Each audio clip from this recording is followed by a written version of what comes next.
안식일에 이런 제목으로 마가복음 강해를 이어가겠습니다.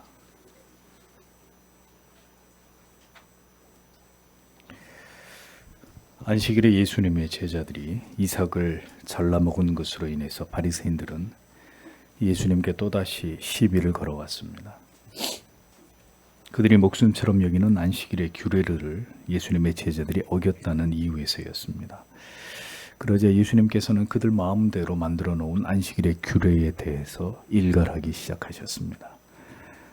신앙이 그리스도가 목적이 되지 못할 때 인간은 끊임없이 결국 자기 자신에게 집착하게 되어 있음을 우리는 이스라엘이라는 나라와 민족을 통해서 이것을 깨닫게 됩니다.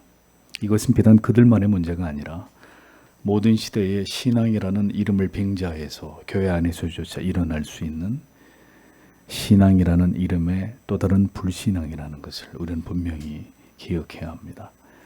유대주의자들이 그토록 붙들려고 했던 것이 과연 안식일의 전통적 규례였을까요? 자기들의 의와 이를 통해 얻을 수 있는 자기 만족이었습니다.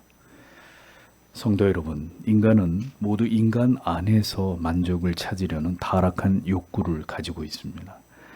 이것이 주의 은혜로 우리 안에서 발견되어지고 철저하게 내려놓을 수 있는 은혜를 구하지 않으면 우리는 자기 부인을 통한 진정한 그리스도의 제자들이 될 수 없습니다. 이것은 신앙 안에서 우리가 반드시 깨달아야 되는 매우 중요한 진리가 아닐 수 없습니다. 자기 자신을 극복하고 넘어서 온전히 그리스도가 나의 전부가 되심을 발견하고 깨닫지 못한다면 성경이 말씀하고 있는 그 믿음으로 나아갈 수 없다는 것을 우리는 분명히 알아야 합니다.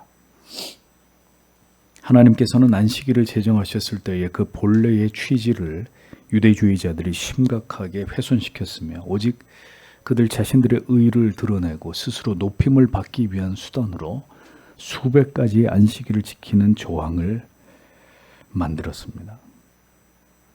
그리고 그것을 지키도록 이스라엘 백성들에게 강요하고 억압하고 있었던 그들의 사악한 행위에 대해서 주님은 이제 정면으로 그들과 맞서고 계셨습니다.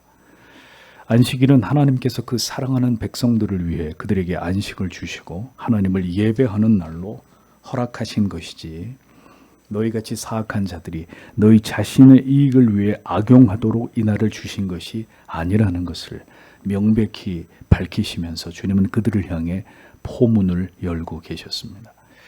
그들이 주장하는 안식일의 모든 규례는 결국 그들 자신을 포장하고 그들의 의를 드러내기 위한 추악한 수단이었을 뿐임을 이제 주님은 그들의 위선을 발가벗겨 드러내기를 원하고 계셨습니다. 그리고 이제 주님께서는 그들이 더럽혀 놓은 이 안식일을 바로잡을 권세가 자신에게 있다는 것을 그들에게 당당하게 말씀하시기 위해 안식일의 주인은 바로 그리스도 자신이심을 분명하게 선포하셨습니다. 안식일은 그리스도께서 죽으시고 부활하신 날 이후로 이제 주일로 대체되었습니다. 안식일은 그리스도의 그림자이고 그리스도는 곧 모든 죄인들에게 그 죄의 고통에서 벗어나 영원한 안식과 평화가 되시는 그 실체이신 것을 진리는 우리에게 가르쳐주고 있습니다.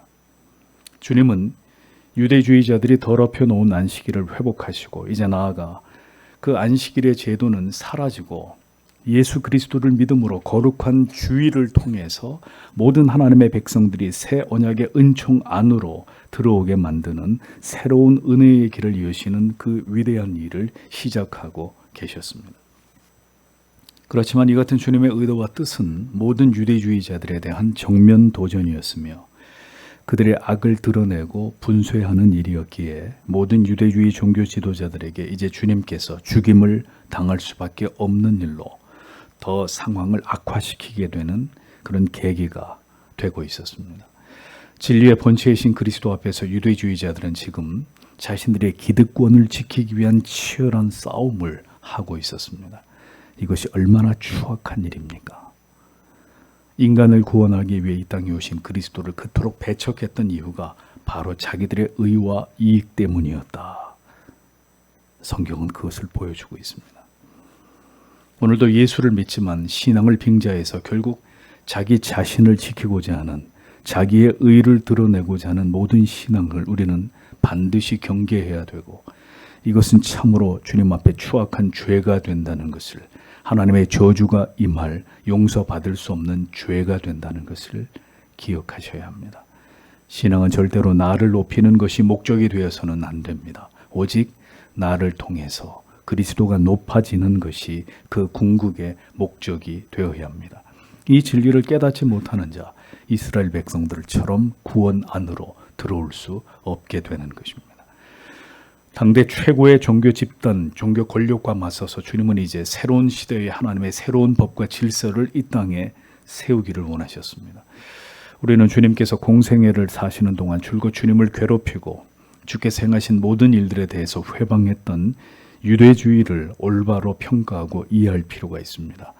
선민 이스라엘, 그들의 핵심적인 종교 집단인 당시 유대주의 종교 지도자들은 하나님의 아들에 대항해서 자기들의 이익과 권력을 지키기에 오직 이것만을 위해 혈안이 되었던 그런 자들이었습니다. 신앙은 그러니까 얼마든지 이렇게 인본주의, 교권주의, 교조주의로 변질될 수 있다는 것을 우리는 기억해야 합니다. 모두가 타락하고 부패한 교회 안에서 일어났던 일들이었습니다.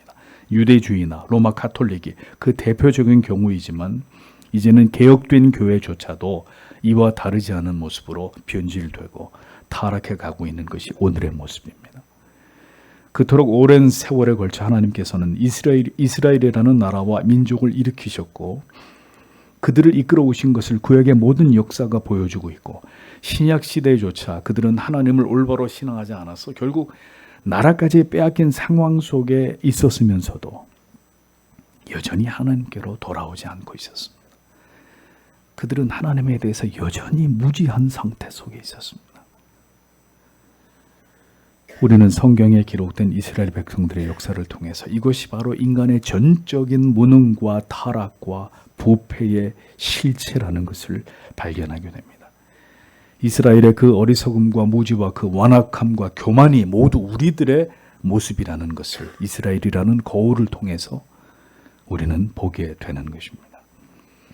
그것이 성경 속에 이스라엘이라는 나라와 민족이 그토록 많은 부피를 차지하고 있는 이유이기도 합니다. 하나님과 이스라엘이라는 민족과의 이야기가 아니라 이스라엘로 대표되는 모든 시대의 모든 전적으로 타락하고 부패하고 무능한 인간들의 이야기를 성경은 이스라엘이라는 특정한 나라와 민족을 통해서 우리에게 보여주고 있는 것입니다.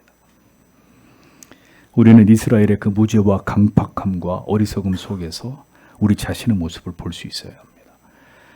여러분들이 분명히 아셔야 될 것은 하나님과 가장 가까이에 있었던 선민 이스라엘이 하나님께 구원을 받지 못했듯이 평생 교회 안에 머물러도 구원을 받을 수 없는 자가 있을 것입니다. 그러니 내 믿음이 성경이 말씀하는 믿음인지, 나의 구원이 성경이 우리에게 분명히 보여주고 있는 그 구원인지를 확인하고 또 확인하고 또 확인하는 것은 신앙 전체에서 가장 중요한 일이 아닐 수 없다는 것을 여러분들이 분명히 아셔야 합니다. 주님이 왜 그토록 유대주의자들에게 분노하셨고 그들을 악하게 보셨는지를 우리는 정확히 이해할 필요가 있습니다.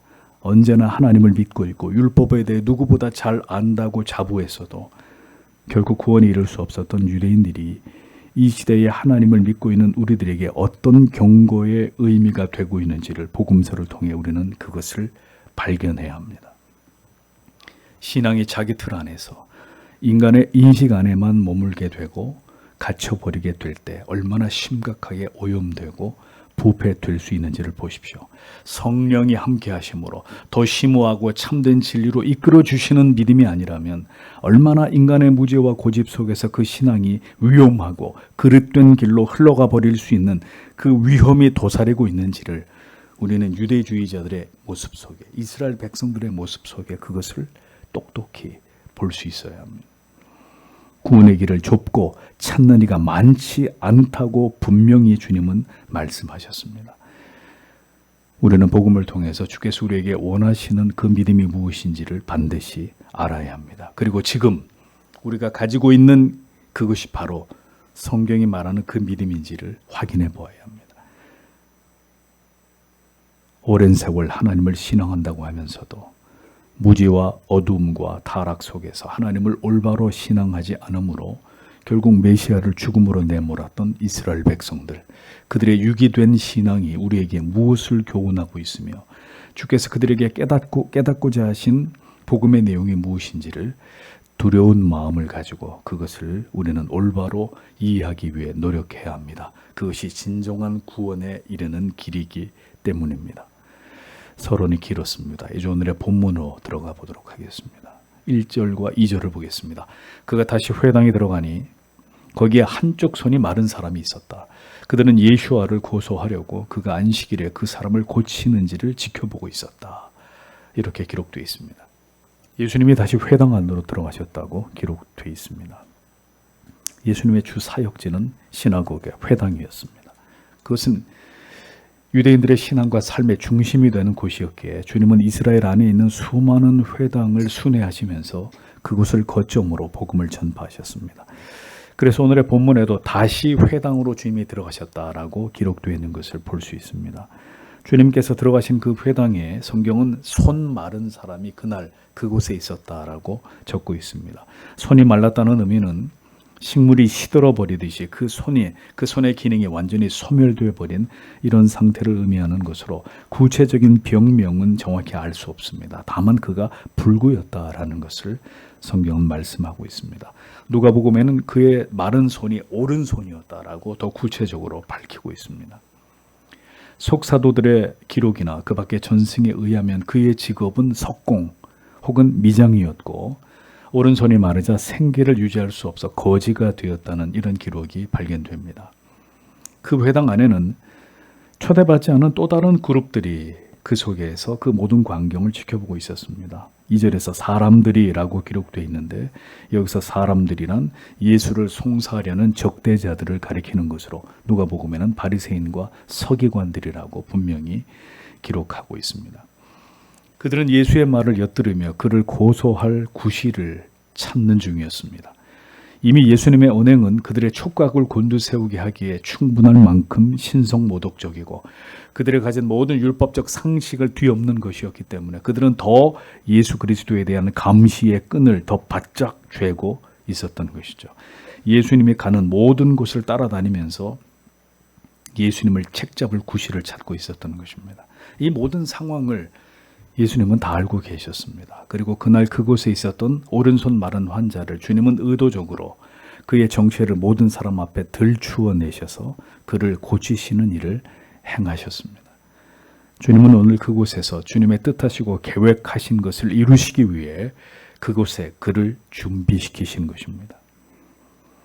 그는 오늘 회당에서 어떤 생애적인 일이 자기에게 일어날지를 전혀 알지 못한 채로 그곳에 와 있었습니다. 그날 그곳에 그가 있었던 것은 절대로 우연이 아니었다는 것입니다.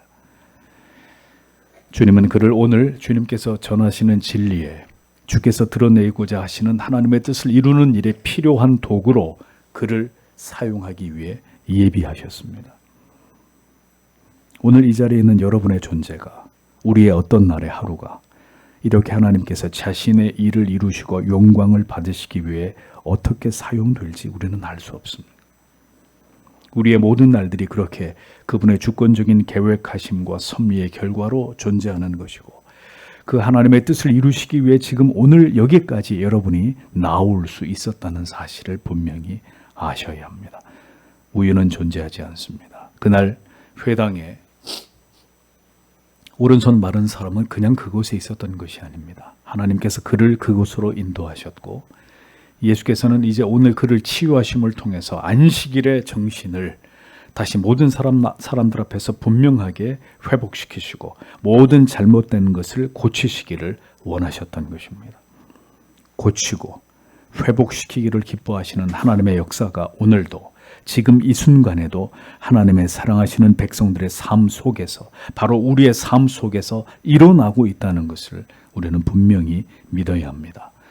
주님께서는 오늘 이 회당에서 그들에게 올바른 안식일의 정신을 가르쳐 주려 하고 계셨습니다. 예수께서는 유대주의자들의 거추장스러운 모든 안식일의 규례들을 깨뜨리기 위해서 매우 의도적이고 도발적인 일을 지금 그들 앞에서 행하고 계셨던 것입니다.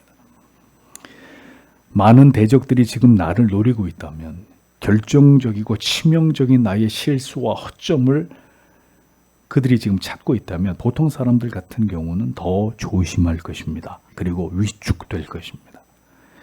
그러나 주님은 오히려 이 기회를 통해서 더 분명하게 그들의 위선과 가식을 드러내시고 유대주의자들의 이 헛된 신앙이 악하고 부정하다는 것을 다 밝히 나타내기를 원하셨습니다.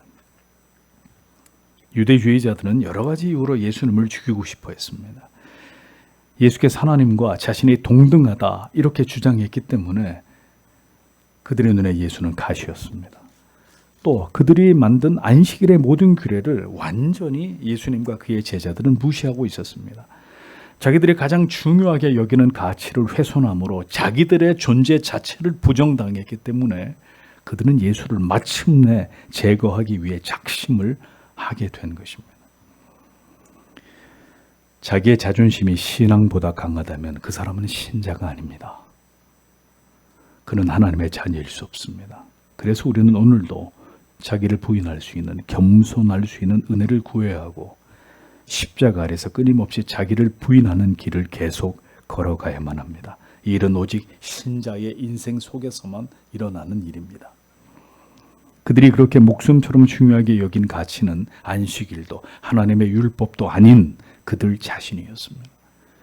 그것이 바로 유대주의자들이 저지른 죄악이었습니다. 그들은 자기 자신들만을 지극히 사랑했습니다. 그들이 지킨 모든 율법과 규례는 모두 그들 자신의 의와 명예와 권력과 이익을 위한 것들이었습니다. 신앙이 무지와 어리석음의 장막에 가리워지고 성령의 조명과 역사하심에서 멀어질 때 얼마나 끔찍한 모습으로 변형되고 변질될 수 있는지는 그 시대 유대주의뿐만이 아니라 오늘날의 교회 안에서도 이러한 그릇된 신앙들이 판을 치고 있는 모습을 통해 이것이 그대로 재현되고 있다는 것을 우리는 심히 두려워하고 경계해야 합니다. 신앙이라는 것이 다 같은 신앙이 아닙니다. 신앙이라는 이름 안에 사실 신앙이 아닌 것들이 더 큰 부피를 차지하고 있습니다. 진리를 통해 그것을 발견하고 분쇄시켜 나가지 않는다면 그것은 성경에 말하는 구원이 아닙니다. 예수를 믿어 그 작업을 죽을 때까지 해 나가는 것이 바로 성화입니다. 우리가 매일 그리스도 안에서 나를 죽여야 되는 이유가 바로 여기에 있는 것입니다.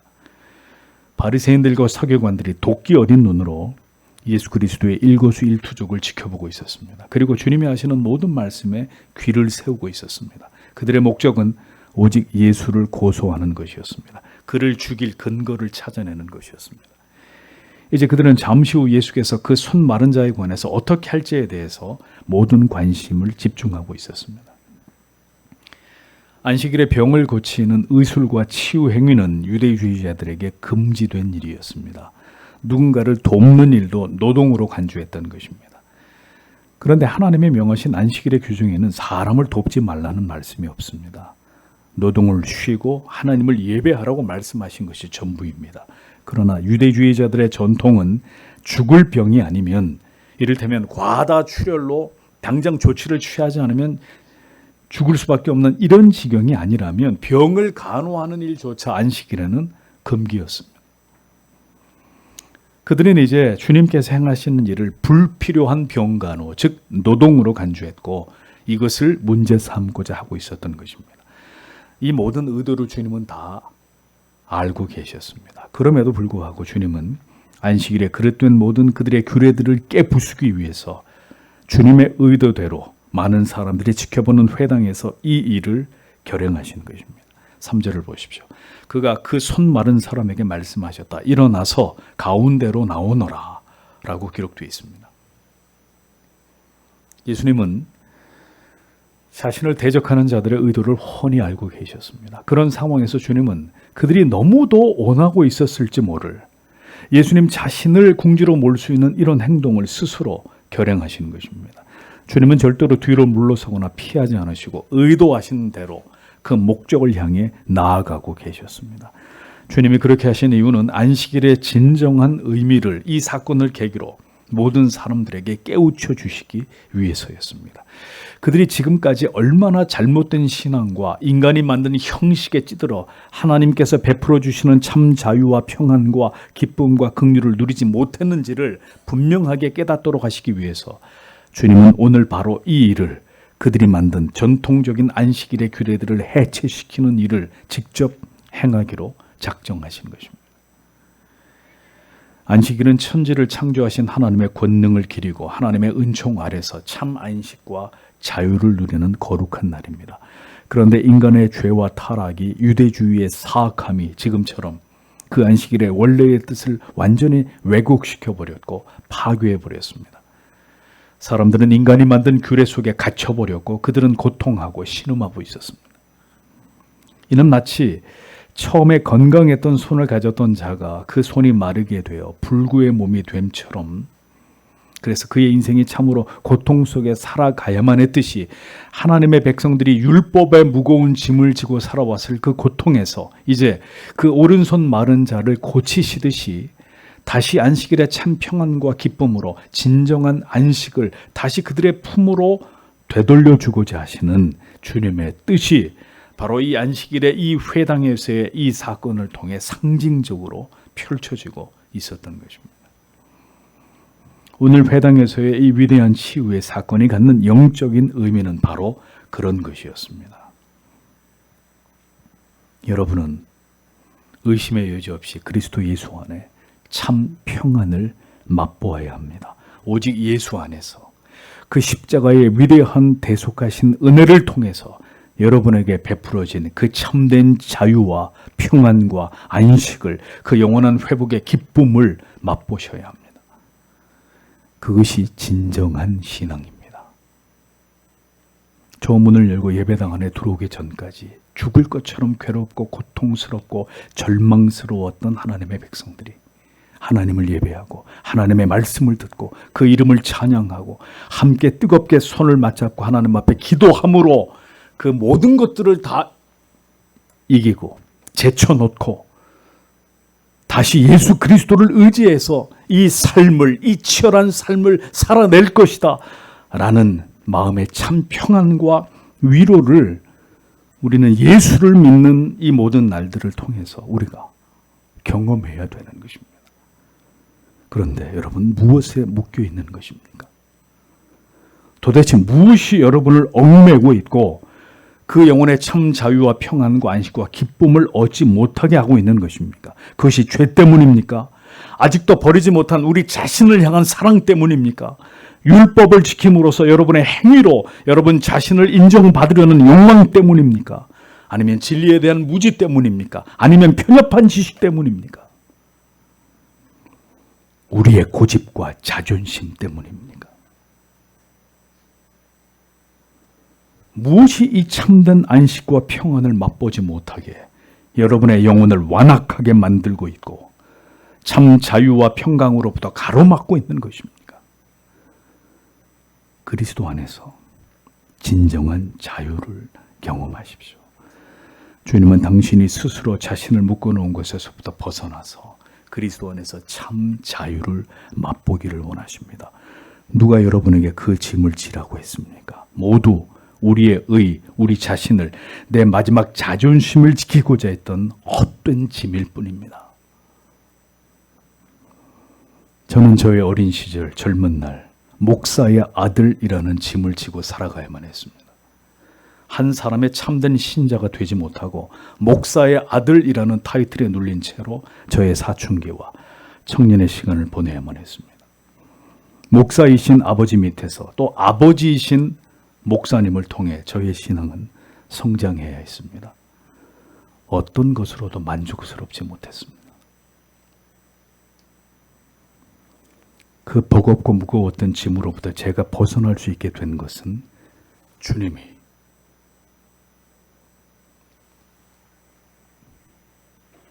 저를 찾아와 주시고 저를 만나 주심 때문이었습니다. 그런 은혜가 없었다면 아마 저는 더 오랜 시간 동안 방황했을 것이고 더 심각하게 타락한 삶을 살았을지 모릅니다. 성도 여러분, 오직 예수를 만나야 합니다. 그래야 영혼의 진정한 자유함을 얻을 수 있습니다. 모든 족쇄에서 벗어나게 됩니다. 당신은 지금 그토록 눌리고 고통스럽고 자유롭지 못하고 힘겨운 이유는 주님을 깊이 만나지 못했기 때문입니다. 십자가를 경험하기를 간구하십시오. 다른 모든 것들을 다 내려놓고 주 예수 그리스도의 그 십자가에 대속하신 은혜를 주님, 제가 맛보기를 원합니다.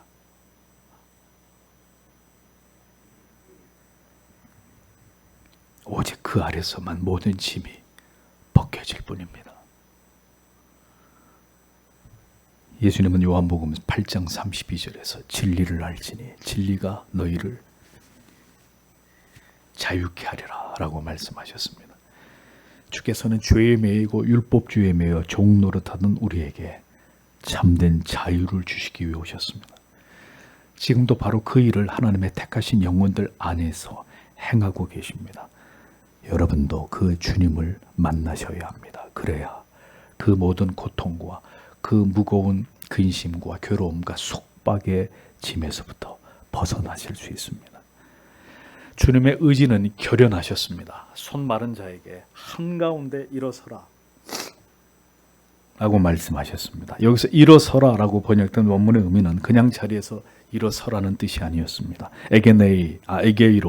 에게이로라는 이 헬라어는 잠에서 깨우다라는 뜻으로 그의 모든 절망적이고 위축되고 낙심되었던 그 마음의 자리에서 박차고 일어나라는 의미가 담겨있는 말씀입니다. 새로운 삶으로 이제 메시아의 부름을 듣고 벌떡 일어날 것을 명령하시는 주님의 말씀이었습니다. 너의 힘으로 어찌할 수 없는 내 운명, 그것을 가지고 이제 내 앞에 서거라.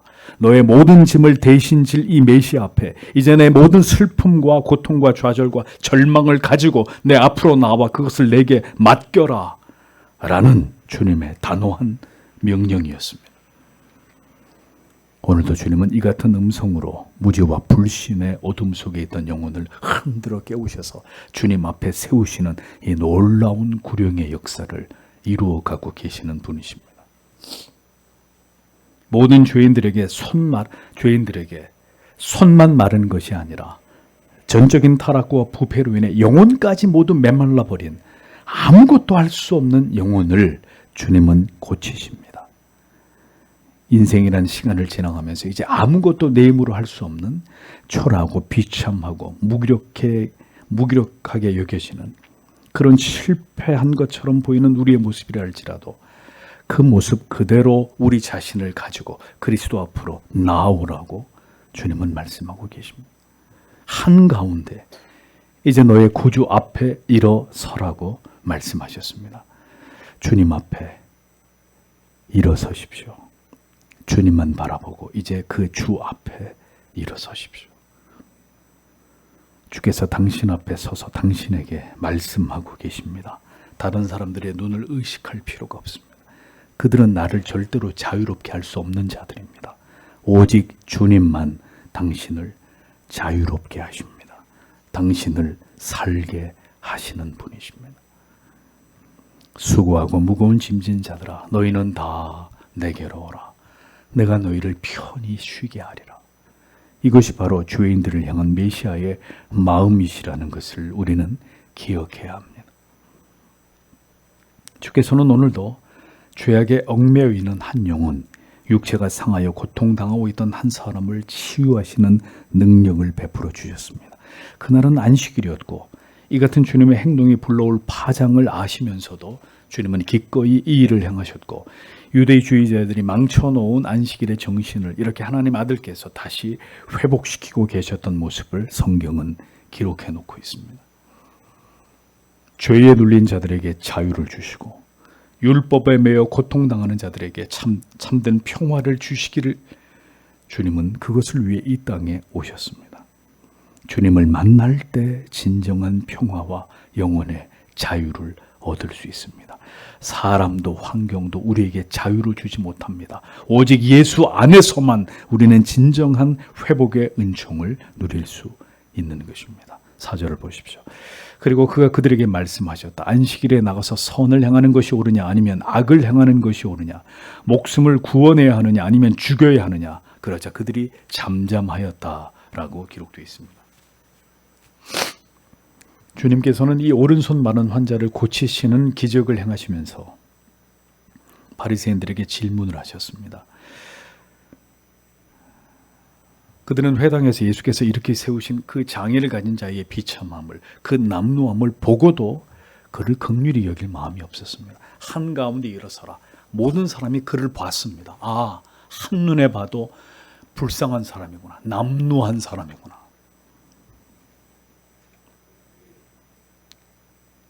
바리새인들은 그가 보이지 않았습니다.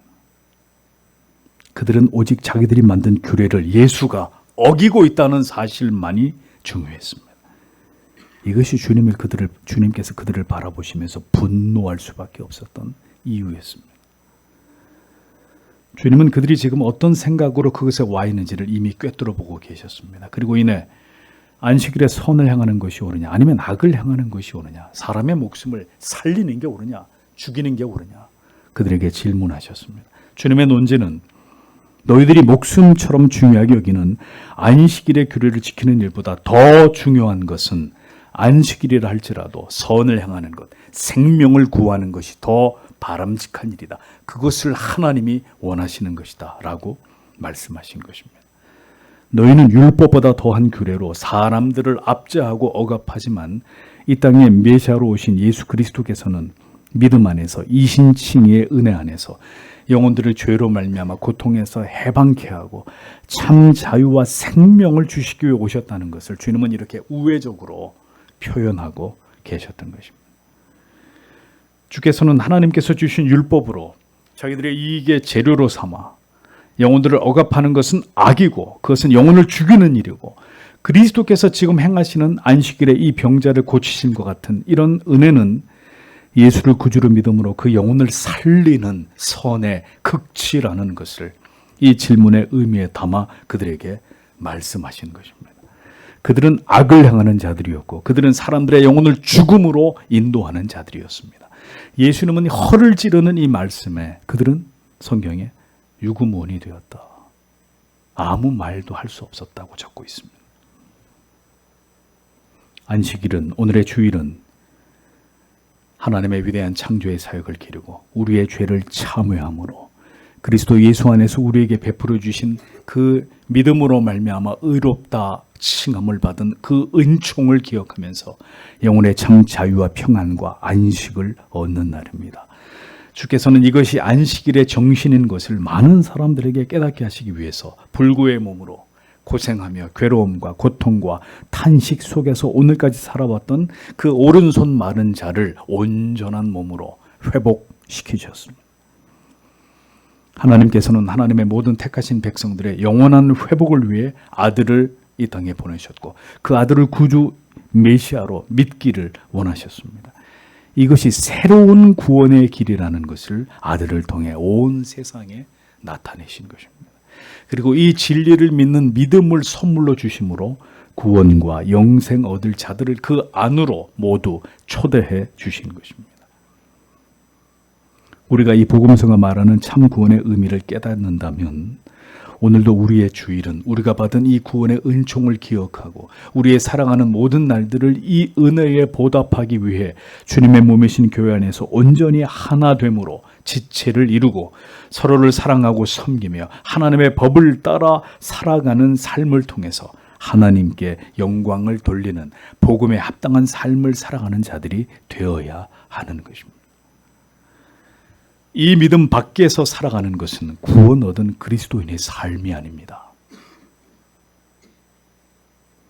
신앙이 유대주의처럼 제 멋대로 되어버리면 그것은 신앙이 될 수 없는 것입니다. 세상과 교회 사이에 양다리를 걸쳐두고 방만한 태도로 정처 없이 배회하고 방황하고 있는 것은 여전히 진리의 깊이 영혼의 뿌리가 내려져 있지 않다는 증거입니다. 부디 복음 안에서 주님을 만나십시오. 예수 그리스도와 접붙여지십시오. 우리의 신앙은 지금보다 훨씬 더 뜨거워지고 진지해져야 될 필요가 있습니다. 나의 구주 되신 그리스도를 믿고 경험함으로 여러분의 삶이 변화되기를 소망하셔야 합니다. 그것이 아니면 믿음이 아닙니다. 구원이 아닙니다. 그러므로 우리는 절박해야 합니다. 목이 말라야 합니다. 우리가 진정으로 예수가 필요하다는 것을 진지하게 우리의 삶 속에 체감할 수 있어야 합니다.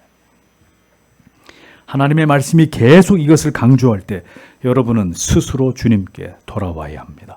그렇지 않으면 고난과 역경을 통해서 그리스도가 절박해지도록 하나님은 여러분들의 인생 가운데 그렇게 섭리하실 것입니다.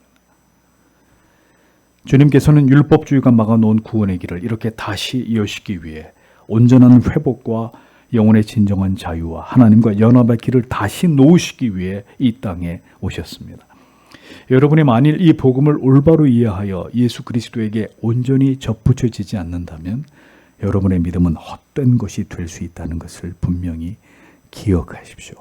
주님을 통해서 여러분의 영혼이 진정으로 소생함을 입어 영생에 이르게 되었음을 오늘도 확신하지 못하고 있다면 지금 여러분에게 이것보다 중요한 일은 없다는 것을 분명히 아셔야 합니다. 주 예수를 구주로 믿어 구원과 영생에 이르기를 사모하십시오. 주님을 만나지 못한 자가 도덕적인 삶을 살고 인간들을 향해 박애적인 삶을 산다면 그것은 가식이고 위선입니다. 코미디 같은 일입니다. 자기를 드러내기 위한 율법주의와 절대로 다를 바 없는 빈 껍데기 같은 신앙일 뿐입니다. 교회는 영혼을 살리는 일, 회심에 이르게 하는 일과 그리고 성화의 삶을 살아가게 하는 일에 모든 초점을 맞추어야 합니다. 그 어떤 일들보다도 영혼을 주께로 인도하는 일을 가장 중요하게 여겨야 합니다. 교회에서의 모든 논의는 그 다음입니다. 오직 이것에 초점이 맞추어져야 합니다. 이 가치를 위해 모든 것을 집중시켜야 합니다. 영혼을 바른 진리로 바른 믿음으로 인도하며 우리의 모든 무지와 어리석음을 진리의 말씀으로 깨뜨리고 또 깨뜨려서 우리의 모습 속에서 그리스도가 드러나게 하시며 하나님께 영광을 돌리는 공동체를 지향하는 것이 교회가 존재하는 목적입니다. 어떤 개인적이고 개별적인 가치는 이 교회 안에서 용납될 수 없고 그것이 드러나서도 안 됩니다. 영혼을 주께로 진리로 이끄는 일, 오직 그 일을 위해서 직분이 필요하고 물질이 필요하고 예배를 드리는 처소가 필요하고 목회자가 필요한 것입니다.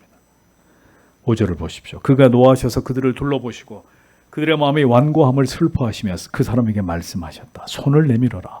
그가 그의 손을 내미니 그의 손이 회복되었다 라고 기록되어 있습니다. 지금 유대주의자들의 눈에는 고통의 세월을 살아온 이 손마른 자는 안중에도 없었습니다. 오직 그들은 예수께서 이번에도 안식일의 규례를 어기는 모습을 보기를 기대하고 있었습니다. 예수가 만약 이 환자를 고치기만 하면 당장에 그를 안식일을 범했다는 이유를 들어 고소할 기세였습니다. 이러한 사악한 무리들 앞에서 주님은 정면으로 그들에게 도전하셨습니다. 마가복음에는 생략되어 있지만 병행 구절인 마태복음 12장 10절은 이렇게 기록되어 있습니다. 한편 손 마른 사람이 있는지라 사람들이 예수를 송사하려 하여 물어 가로되 안식일에 병 고치는 것이 옳으니까. 바리새인들은 침묵을 깨고 예수님께 이런 질문을 던졌다는 것입니다. 주님은 그들의 질문에 대꾸조차 하지 않으시고 이어 마태복음 12장 11절 12절에서 이렇게 답변하십니다. 예수께서 가라사대 너희 중에 어느 사람이 양 한 마리가 있어 안식일에 구덩이에 빠지면 붙잡아내지 않겠느냐. 사람이 양보다 얼마나 더 귀하냐. 그러므로 안식일에 선을 행하는 것이 옳으니라. 주님은 안식일에 구덩이에 빠진 양을 구하는 것은 괜찮고 오랫동안 질병에 고통당한 이 불쌍한 사람을 고치는 것은 잘못이냐. 그것이 죄란 말이냐. 이렇게 물으셨습니다. 한 영혼이 주님을 만나게 되는 일. 이곳에 있는 여러분이 진정으로 예수 그리스도를 만나 생애적인 변화를 경험하게 되시고 구원과 영생의 소망과 확신을 가지고 참된 그리스도인의 삶을 이 땅에서 살아가는 것보다 더 중요한 것은 존재하지 않습니다. 오늘도 주님의 마음은 율법을 준수했느냐, 준수하지 않았느냐 이 문제보다 한 영혼이 주님께 돌아오는 것, 그가 그 모든 죄악의 사슬에서 노임을 받아 해방되는 것에 있었습니다. 모든 논쟁은 부질없는 것입니다. 오늘도 가장 중요한 것은 한 영혼이 회심을 경험하며 거듭난 하나님의 자녀가 되는 것에 있습니다. 자신의 인생에 대해 불평과 불만으로 가득했던 영혼이 주님을 만나 진정한 기쁨과 영혼의 회복을 경험하는 것에 있습니다. 내세를 바라보고 수고와 슬픔뿐인 인생을 넉넉히 감당할 힘을 얻어서 돌아가는 것에 있습니다. 그것이 하나님께 영광을 돌리는 삶의 시작이 될 수 있기 때문입니다. 이스라엘 백성들은 안식일을 형식적으로 지켰지만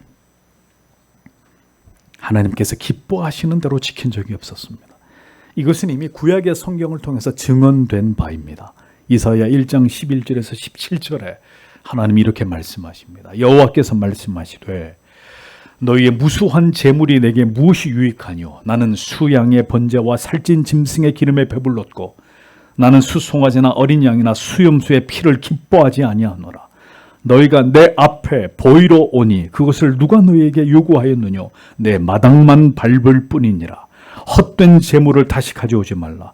분향은 나의 가증이 여기는 바요 월삭과 안식일과 대회로 모이는 것 그러하니 성회와 아울러 악을 행하는 것을 내가 견디지 못하겠노라. 내 마음이 너희의 월삭과 정한 절기를 싫어하나니 그것이 내게 무거운 짐이라 내가 지기에 곤비하였느니라. 너희가 손을 펼 때에 내가 눈을 가리우고 너희가 많이 기도할지라도 내가 듣지 아니하리니 이는 너희의 손에 피가 가득함이니라. 너희는 스스로 씻으며 스스로 깨끗하게 하여 내 목전에서 너희 악업을 버리고 악행을 그치고 선행을 배우며 공의를 구하며 학대받는 자를 도와주며 고아를 위하여 신원하며 과부를 위하여 변호하라 하셨느니라. 미가서 6장 6절에서 8절은 이렇게 기록되어 있습니다. 내가 무엇을 가지고 여호와 앞에 나아가며 높으신 하나님께 경배할까? 내가 번제물 1년 된 송아지를 가지고 그 앞에 나아갈까? 여호와께서 천천의 수양이나 만만의 강수 같은 기름을 기뻐하실까? 내 허물을 위하여 내 마다들을 내 영혼의 죄를 위하여 내 몸에 열매를 드릴까? 사람아, 주께서 선한 것이 무엇임을 내게 보이셨나니 여호와께서 내게 구하시는 것이 오직 공의를 행하며 인자를 사랑하며 겸손히 내 하나님과 함께 행하는 것이 아니냐. 구약 성경 곳곳에는 하나님께서 이같이 이스라엘 백성들의 가식적인 예배에 대해서 강하게 거부하시고 그들을 가증스럽다 여기며 질타하시는 말씀들이 곳곳에 기록되어 있습니다. 이스라엘 백성들이 안식일을 통해서 하나님을 기만하고 하나님께 드리는 제사와 예배를 형식적으로 변질시킨 것은 어제 오늘의 일이 아니었단 말입니다.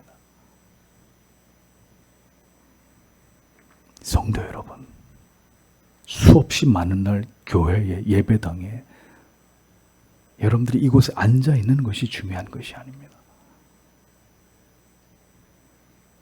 그들은 하나님을 사랑하지 않았습니다. 그러니 하나님의 율법을 평생 연구해서도 율법을 제대로 연구하지 않은 것이고 하나님을 제대로 신앙하지도 않았던 것입니다. 그저 자기 자신만을 고집스럽게 사랑하는 자들은 그렇게 하나님을 제대로 알 수가 없습니다. 주님을 사랑할 수도 교회를 지체들을 사랑할 수도 없게 되는 거예요. 빈 껍데기 같은 형식주의적인 그런 신앙을 평생 교회를 다니면서도 할 수 있단 말입니다. 자기 자신만을 고집스럽게 사랑하는 자들은 절대로 주님을, 교회를, 지체들을 사랑할 수 없습니다. 여전히 자기를 사랑하는 자들은 주의를 거룩히 온전히 하나님 앞에서 보낼 수 없습니다. 그럴 마음도, 그럴 능력도, 그럴 의지도 없기 때문입니다. 신앙과 삶은 분리될 수 없습니다. 진지하고 뜨겁게 하나님을 신앙하는 것만큼 가정에서도 직장에서도 열정적이고 성실한 그리스도인의 삶을 살아가는 것이고 믿음으로 치열하게 세상에서 살아가는 것만큼 주일날 하나님 앞에 나와 진지하게 하나님을 예배하고 신앙하게 되는 것입니다. 오직 주를 사랑하는 자라야 주의를 온 마음을 다해 온전히 하나님을 예배하고 진리를 깨닫고 성도의 깊은 사랑의 교제와 교통을 중요하게 여기는 것입니다. 마음에 그리스도가 없으면 모든 종교적인 행위는 공허할 따름입니다. 그에게 어떤 기쁨도 영혼의 희열도 되지 못합니다. 그러니 결국 바른 믿음의 자리에서 미끄러지게 되는 거예요. 결국 떠나게 되는 것입니다. 그렇게 하나님을 사랑하지도 않고 그 계명과 율법을 두려워하지도 않으면서 위선적이고 가식적으로 그들은 자신들이 마치 안식일의 수호자나 되는 양 자기들이 만든 규례와 전통을 붙들고 그것으로 영혼들에게 참 자유와 평화를 주시기 위해 오신 하나님의 아들을 죽이려고 도모하고 있는 이런 모습을 보십시오. 주님이 보실 때 그들의 모습이 얼마나 가증했겠습니까? 오직 자기들의 이름을 내고 그들의 의를 드러내고 자기들이 만든 규례들을 자신들과 동일시하면서 누구든지 이것을 무시하고 업신여기는 자들을 용납하지 않으려고 하는 그들의 치졸한 모습을 보십시오. 그것이 신앙이라면, 그렇게 믿어도 천국에 간다면 이 세상의 모든 사람들이 다 천국에 갈 수 있을 것입니다. 어리석은 자기 사랑을 버리지 못한 채로 오늘도 엉뚱한 트집을 잡으면서 자기들의 존재감만을 드러내려고 하는 이런 유의 신앙은 하나님의 진노와 징계를 사게 될 뿐인 가식적인 거짓된 믿음이라는 것을 잊지 마십시오. 진리의 수호자를 자처하면서도 정작 자기 자신은 그리스도의 십자가로부터 멀어져 있는 영혼이 가장 불쌍한 영혼입니다. 우리는 이러한 기형적인 신앙을 경계해야 합니다. 그것은 주님을 분노하게 하는 그릇된 신앙의 행태일 뿐이라는 것을 잊지 마십시오. 예수께서는 바리새인들의 마음에 품은 그 완악하고 무지한 모습을 보셨습니다. 그리고 주님은 그들에게 두 가지 감정을 품으셨습니다. 하나는 근심하신 것이고 다른 하나는 분노하신 것입니다. 근심하사라고 번역된 원문의 의미는 슬프게 하다, 괴롭히다 라는 의미로 주님께서 슬퍼하셨다는 뜻입니다. 예수님은 먼저 그들의 무지와 완고함에 대해서 슬픔을 느끼셨습니다. 그토록 오랜 세월이 흘렀어도 하나님을 알지 못하고 율법의 의미를, 안식일의 참뜻을 깨닫지 못하고 있었던 저들의 무지함에 대해서 주님은 먼저 그들을 측은히 불쌍히 여기셨습니다. 인간의 무지함과 그 완고함과 그 고집스러움에 대해서 주님은 애끓는 마음으로 슬퍼하시는 주님이십니다. 주님의 또 다른 감정은 그 다음 분노였습니다. 슬픔의 감정과 함께 주님은 극렬히 분노하셨습니다. 노하심으로라고 번역된 의미는 매우 분노하심을 뜻하는 단어입니다. 예수님께서 분노하심은 성경에서 찾아보기 어려운 대목입니다. 주님이 분노하신 것으로 짐작이 되는 첫 번째 상황은 예루살렘 성전을 정화하실 때 상을 엎고 노끈으로 채찍을 만들어서 사람과 가축들을 성전에서 내어 쫓으시던 때였습니다. 그 다음으로 성경 전체에서 주님이 분노하셨다는 기록은 이곳이 유일합니다. 이 분노는 그들이 하나님의 뜻을, 하나님의 죄인들을 향한 자비와 긍휼을 전혀 이해하지 못하고 인정하지 않은 채로 오직 자기들의 이익만을 생각하며 그것을 모두 거부하고 있는 것에 대한 분노이셨습니다. 그러므로 오늘도 하나님을 알지 못하는 자들에 대한 주님의 마음은 슬픔과 분노, 이 두 가지 마음이십니다. 진리를, 참된 복음을 깨닫지 못하여 죄 가운데 있는 자들에 대한 깊은 슬픔을 주님이 가지고 계심과 동시에 하나님을 대적하며 무지의 어둠 속에서 여전히 자기 자신만을 고집하고 있는 그 교만과 완고함에 대한 분노의 마음을 주님은 함께 가지고 계신다는 것입니다. 진리의 말씀을 수없이 듣고 있음에도 여전히 참된 믿음의 자리로 나오지 않는다면 당신을 향해서도 그 영혼의 비참함에 대해서 주님은 한없이 슬퍼하실 것입니다.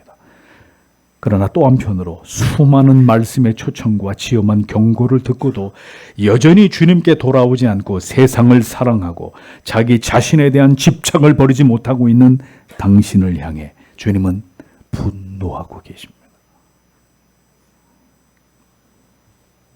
우리는 모든 하나님을 알지 못하는 자들에 대해서 진리를 대적하는 자들에 대해서 슬퍼하고 애통하는 마음과 그들을 그렇게 불신과 교만 속에 붙들어 두고 있는 그 죄악에 대해서 분노할 수 있어야 합니다.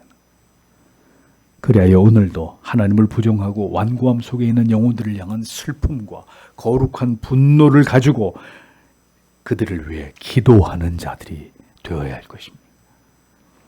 슬픔과 분노를 느끼시면서 주님은 말없이 사람들을 둘러보신 이후에 이제 손 마른 자에게 말씀하셨습니다. 내 손을 내밀라. 주님은 당신의 대적들이 지켜보는 가운데서 당당하게 병자를 고치기 위한 생명의 명령을 발동하셨습니다. 어떤 행동도 취하지 않으시고 오직 말씀만으로 내 손을 내밀어라 말씀하셨습니다. 이제 이에 그 환자는 즉시 순종해서 손을 예수께 내밀었습니다. 그리고 그 즉시 그의 손이 원래의 상태로 되돌아가게 됐습니다. 죄와 율법 아래서 절대로 벗어날 수 없었던 전적으로 타락하고 완전하게 부패하고 무능한 우리를 온전케 하시기 위해서 이 땅에 오신 그리스도이심을 모든 이적의 사건은 우리에게 이것을 선명하게 예표하고 있습니다. 오직 예수 그리스도만이 우리를 온전케 하실 수 있다. 모든 깨어진 것을 회복시키고 무너진 것을 수축하시고 끊어진 것을 다시 연결하실 수 있다는 진리를 우리에게 보이고 있는 것입니다. 회당에 있는 모든 사람들이 이 기적을 목격했습니다. 사람들은 모두 경악했을 것입니다. 이 놀라운 사건을 두 눈으로 목격하면서 그들은 엄청난 충격을 받고 있었을 것입니다. 그런데 바리새인들을 보십시오. 그들도 이 믿을 수 없는 기적이 일어난 현장에 있었습니다. 그들에게 아주 조금의 믿음이라도 있었다면 그들은 입을 다물 수 없을 만큼 놀라고 이 일을 기이하게 여겼을 것입니다. 일말의 마음이라도 그분이 저분이 메시아일 수도 있겠구나 하는 마음이 들 수도 있었을 것입니다.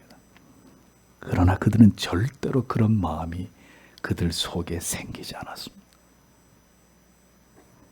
눈앞에서 이 놀라운 기적을 보고도 그들은 예수를 죽이기로 작심했습니다. 이스라엘의 역사를 보십시오. 그들이 하나님의 권능과 능력을 경험하지 못해서 여호와 하나님을 불신하고 우상을 숭배했습니까? 절대로 그렇지 않습니다. 그들은 여호와 하나님의 위대한 능력을 경험했습니다. 출애굽 과정에서 그들은 여호와 하나님이 얼마나 위대한 신이신지를 분명하게 체험한 자들이었습니다. 그들은 시내산 정상을 화염으로 뒤덮으며 강림하시는 하나님을 보았고 구름 기둥과 불 기둥으로 그들을 인도하시는 하나님을 경험했습니다. 홍해를 육지처럼 가르시는 하나님과 광야에서 반석을 쳐 물을 내게 하신 하나님을, 만나를 먹이신 하나님을 그들은 분명히 생생하게 체험했습니다. 그런데도 그들은 끝내 하나님을 버렸습니다. 보여주면 믿겠다, 들려주면 믿겠다. 죄송한 얘기지만 그건 믿음이 아닙니다. 믿음은 결코 그런 방식으로 우리에게 주어지지 않습니다. 믿음은 오직 예수가 나의 구주 되심을 믿는 것으로 우리에게 임합니다. 씻을 수 없는 죄인인 것을 철저하게 인정하고 그 모든 죄를 눈물로 회개하며 오직 예수만이 나의 구주 되심을 믿고 고백하게 되는 그것을 통해서 믿음은 우리에게 임합니다.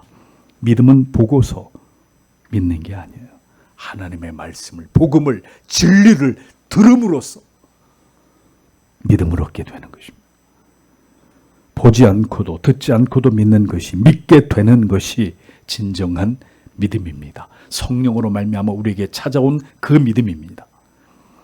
여러분이 그렇게 예수를 구주로 영접하게 되었고 믿은 것이 아니라면 여러분의 믿음은 언제나 흔들릴 수 있고 의심과 회의와 두려움에 사로잡힐 수 있는 불완전한 믿음이 될 수 있을 것입니다. 6절을 보십시오. 바리새인들이 나가서 즉시 그를 죽일 모의를 헤롯인들과 함께 하였다라고 기록되어 있습니다. 그들은 이제 예수를 죽이려는 일에 박차를 가했습니다. 바리새인들은 이제 그들이 예수를 죽이지 않으면 예수께서 전하시는 그 새로운 복음으로 인해 그들이 죽을 수 있다는 위기감을 공동으로 느끼고 있었습니다. 예수를 믿지 않으면 예수를 믿지 않으면 여러분 예수를 죽이려 하기 마련입니다. 둘 중에 하나입니다. 결국은 그리스도를 부정하고 교회를 부정하고 신자들을 부정하게 되어 있습니다. 이것이 세상의 모습, 하나님을 모르는 자들의 강팍하고 완고한 마음입니다. 그들은 철저하게 자기들밖에 알지 못합니다. 자기밖에 모르는 사람, 자기만을 지키기를 원하는 사람, 자기만을 생각하는 사람, 그가 불신자입니다. 그리스도가 그 안에 존재하지 않는 사람입니다. 헤롯 당은 에스네파, 바리새파, 사두개파 같은 유대주의의 분파가 아니었습니다. 그들은 세속주의자들이었습니다. 당시 유대의 헤롯 안디바 분봉왕은 네 구역으로 나눠서 자기의 네 아들을 통해 이스라엘을 통치하게 했는데 바로 이 헤롯 왕가를 받들고 추종했던 세력들이 이른바 헤롯 당이었습니다. 헤롯의 지지자, 신봉자라는 뜻이 헤롯 당의 의미였습니다. 자기들의 출세를 위해 왕족에게 충성을 다하면서 왕가를 떠받들던 세력들이 헤롯 당이었습니다. 헤롯 당은 로마와 한패였습니다. 그들은 유대인들의 입장에서 볼 때는 매국노들이었습니다. 오직 헤롯에게만 충성을 다하는 헤롯의 개와 같은 자들이었습니다.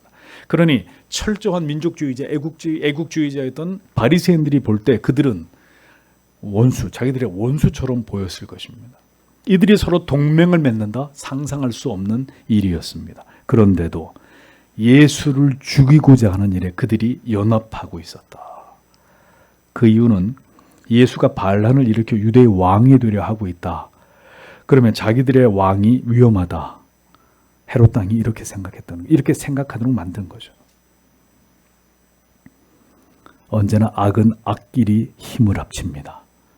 하나님을 대적하고 진리를 대적하는 자들, 언제나 그리스도에 가깝지 않은 자들끼리 놀랍도록 동류가 됩니다. 참 희한한 일이 일어납니다. 사람들이 지지하고 가까이 하는 자들이 누군지를 보십시오. 그들을 통해 그 사람이 어디에 속해 있는지를 금방 알 수 있는 거예요.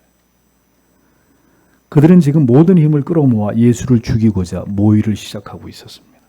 모든 악인들이 모두 연합해야 될 만큼 예수님을 죽이는 일은 그들에게 간단한 일이 절대로 아니었습니다. 예수님은 이 땅에 계실 때 이렇게 점점 어려운 길을 선택하셨습니다. 죽기를 결코 두려워하지 않으시고 더 많은 적들을 만드는 길로 걸어가셨습니다. 그것이 이 땅에서 그리스도께서 걸어가셔야 할 길이었기 때문입니다. 주님은 분명히 우리에게도 말씀하셨습니다. 주님을 쫓는 길은 자기를 부인하고 십자가를 지는 길이다. 그리고 고난을 각오해야 되는 길이라고. 세상에 버림을 당하는 길이라고 누차 제자들에게 말씀하셨습니다. 심지어 너희의 가족들에게까지 버림을 받게 된다. 이것이 주님을 따르는 길이라고 교훈하셨습니다. 그러니 성도 여러분, 모두 다 신앙을 출발하지만 그 길을 끝까지 가게 될 자들과 중도에서 그 길에서 이탈하게 될 자들이 분명히 나뉘어지게 된다는 겁니다. 성도 여러분, 앞으로 반드시 큰 배도의 쓰나미가 교회를 강타하게 될 것이고 많은 사람들이 믿음에서 떨어져 나가게 될 것입니다. 그것은 그들이 믿음이 있는 사람들로 보였으나 그리스도에게 견고하게 접붙여진 자들이 아니었기 때문입니다. 그런 일을 통해서 무엇이 참된 믿음인지 거짓된 믿음인지가 모두 다 드러나게 될 날이 올 것입니다. 결국 알곡과 쭉정이가 정확히 분리될 것입니다. 주님께서 걸어가신 길을 생각해 보십시오. 우리가 가고 있는 길이 주님이 걸어가신 길과 점점 가까워지고 있는지 아니면 점점 더 멀어지고 있는지를 진지하게 돌아보십시오. 주님께서 이 땅에서 이루시고자 하신 바와 우리가 이 땅에서 이루고자 하는 바가 점점 일치되고 있는지를 생각해 보십시오. 오직 하늘의 뜻, 하나님 아버지의 뜻을 이 땅 가운데 이루시기 위해 주님은 십자가의 고난의 길을 가셨습니다. 하나님의 아들이시지만 아들로서의 모든 대우를 포기하시고 무지하고 어리석은 자들을 상대할 가치도 없는 자들을 맞서시면서 오직 하나님의 뜻을, 그 새롭게 여신 구원의 길을 이 세상에 전파하시는 일에 그분은 오롯이 집중하셨습니다. 뜻이 세워진 그 길을 주님은 그렇게 홀로 걸어가셨습니다. 무엇을 위한 고난과 우겨 싸맴과 멸시와 조롱 받으심이었는지를 우리는 기억해야 합니다. 그리고 우리도 결정을 해야 합니다. 우리는 뭘 위해서 살고 있는 것인가? 십자가의 복음을 위한 삶인가? 여전히 내 자신만을 위한 자기 사랑과 자기 만족과 자기 행복만을 지키기 위한 삶을 나는 오늘도 살아가고 있는 것인가? 성도 여러분, 부디 주님과 무관한 삶을 살아가지 마십시오. 주님께서 중요하게 여기신 가치들을 우리도 중요하게 여기고 이 믿음의 길을 걸어가는 자들이 되셔야 합니다. 입만 열면 하나님과 율법을 말하면서도 하나님 밖에 있었던 저주받은 유대주의자들과 같은 그런 종교인이 되어서는 안 될 것입니다. 그렇다면 오늘도 우리 안에 있는 신앙의 오류들을, 우리의 무지와 어리석음과 완고함을 깨뜨려 버릴 수 있기를 기도해야 합니다. 진정으로 주님을 만나기를 사모하는 자들이 되십시오. 주를 만나게 되고 우리의 심령이 온전히 변화되어야 주가 원하시는 그 믿음을 지키며 참된 구원의 길을 걸어갈 수 있는 것입니다. 우리를 살리기 위해, 우리를 온전히 회복시키기 위해서 이 땅에 오신 주님이십니다. 여러분이 예수를 만나고 영원한 삶을, 부활의 영광을 얻게 되는 것보다 여러분들의 생애 속에 더 중요한 것은 없습니다. 그러니 부디 헛된 일에 여러분의 시간을 허비하지 마십시오. 그렇게 되어야 이제 여러분의 삶을 통해 하나님이 영광을 받으실 것입니다. 그 어떤 당신의 의도, 당신의 자랑도, 당신의 지식도 구원과는 무관한 것임을 잊지 마십시오. 나는 죽고 내 안에서 그리스도가 사시는 바로 그 믿음, 그 신앙의 고백, 오늘도 우리에게 바로 이것이 필요하다는 것을 알고 주의 긍휼과 자비를 구하는 우리들이 되어야 할 것입니다. 영원한 생명 주시기 위해 죽음의 길로, 사방에 적들이 일어나는 그 두려움의 길로, 그러나 우리의 주님은 용감하게 걸어가셨습니다. 바로 당신을 위한 사랑 때문입니다.